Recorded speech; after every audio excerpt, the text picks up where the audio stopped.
Hello po mga ka-brothers, good morning po sa inyo lahat dyan. Isang mapagpalang araw po sa ating lahat.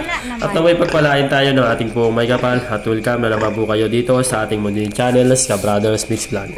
Bali ngayong araw po mga ka-brothers ay i-update ko lang po kayo dito sa ating mga alagang mga inahin.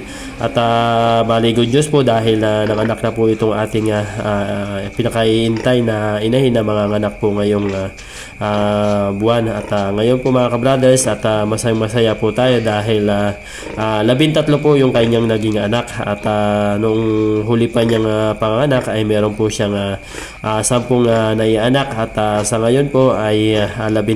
Bali umabati po tayo ng 3 piraso, although na meron po tayong napapansin dito sa kanyang mga anak na meron pong isang hindi dumididi mga ka-brothers, at yan po yung ating gagamutin at obserbahan kung makaka-recover po siya sa loob po ng ilang araw. Yan po mga ka-brothers, bali pinadididi na po ni mama ang ating mga biik dahil yan po yung ating pinaka-importanting dapat gawin na padidihin po sa kanyang inahin dahil yan po yung ating magsisilbing pampalakas sa ating mga biik kapag naipanganak mga ka-brothers. At yan po bali malulusog naman po itong ating mga biik mga ka-brothers at maliliksi at malalaki po ang kanyang mga naging biik mga ka-brothers. At masayang-masaya po tayo dahil sa unang pagkasta nitong ating barako ay 13 po kaagad yung ating naging biik sa unang kasta niya. At yan po yung ating ipinagpapasalamat sa ating Panginoon na marami pong magbigay ng biik itong ating barako na inalagaan. At yan po kung napapansin naman po ninyo na napaka liksi ng ating mga biik. Yan o. At nagkaagawan po sila sa kanilang mga ready mga ka-brothers. Yan po. Bali 13 po yung kanyang naging anak at sana nga po ay wala po tayong maging mortality o makarecover po yung isa sa mga hindi po masyadong dumidede.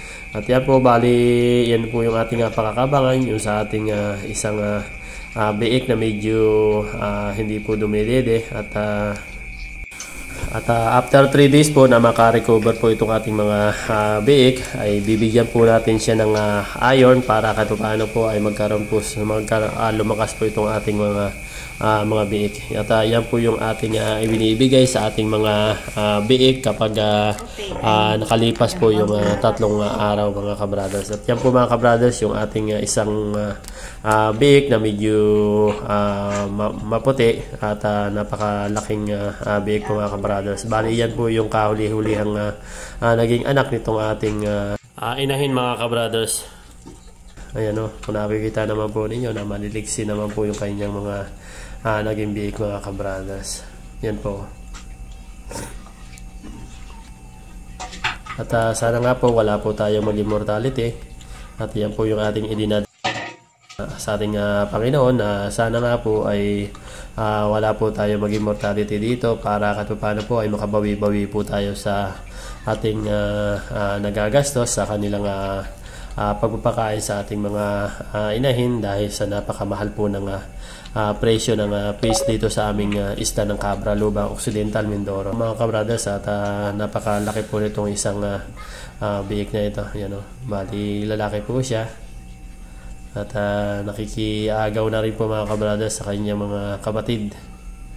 Ayan o.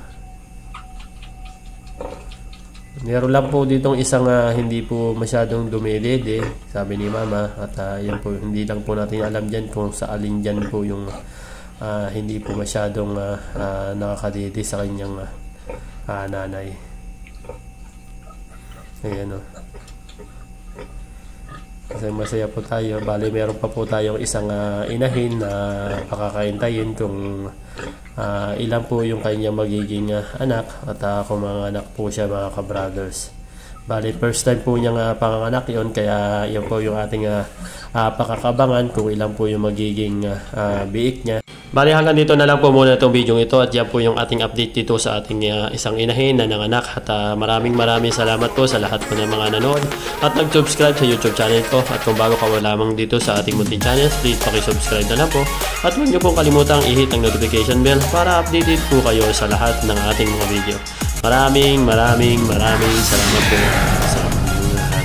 God bless po. Bye-bye.